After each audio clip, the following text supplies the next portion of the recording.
year, I went on my very first service trip and started that long, challenging, and exciting road on the way to becoming ruined for life, as we like to say. Those of you who have also embarked on this journey know full well that it seldom leads where you expect. If you had told me 2 years ago that I would have the opportunity to attend this conference, let alone speak, I would have done two things. First, I would have given you a very confused and semi-vacant stare. And secondly, I would have laughed, hysterically. Since it began, though, my journey has led me down some amazing paths, one of which led to the Creighton Center for Service and Justice, where I've had the opportunity to work as a student coordinator for the past year. Although the name of our office seems fairly straightforward and self-explanatory, the Center for Service and Justice, it required a bit of reflection on my part in order to truly understand the meaning of both service and justice. Perhaps this is because I'm somewhat of a newbie in this fight for social justice, but I beg you to bear with me anyway. When it comes to service, we all have some idea of what this entails. I think it's even safe to say that many of us, if not most of us here, have participated in some form of service. Let us then think about the meaning of justice, for the two go hand in hand.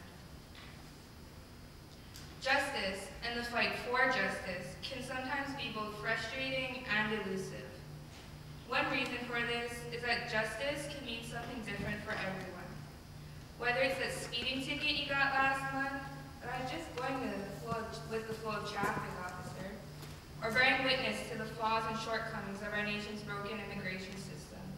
We can all think of situations where our nation's justice system does not necessarily see justice done. Another challenge that arises in the fight for justice is that although we each have a unique idea of what this looks like, we don't always know how to get there. As a student coordinator with the CCSJ, one of the things I most often hear from others at Creighton is, "Lauren, I know that something needs to be done, but I don't know what and I don't know how." Until recently, I too was frustrated with similar thoughts, and in all honesty, still am from day to day. There are so many changes that I'd like to see happen in our society, but I just didn't know where to go to get things done. And that's when I had my epiphany. Go for the big dogs. And what bigger dogs are there than the ones who have the power to pass the laws and the policies that govern our nation? I spent most of last summer here in Washington, D.C., working with a small social justice lobby on legislative advocacy efforts. While in D.C., I had the opportunity to rub elbows with and give some friendly advice to a number of congressmen and women. Although I greatly value the practical skills and experiences that I gained during my internship, the greatest lesson I walked away with was something far simpler than I had ever expected. It was not how to read through 100 pages of legislation without falling asleep, nor was it the fact that people on Capitol Hill rarely answer their desk phones. Rather, the most valuable lesson I came away with was this. You don't need to live in Washington, D.C. to be an advocate. You don't need to be a certain age, and you don't need to have any special degree. All you really need is a voice that you're not afraid to use, and a gut that's not easily defeated.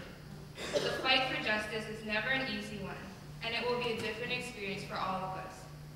I can't tell you exactly what steps you need to take in order to bring about change.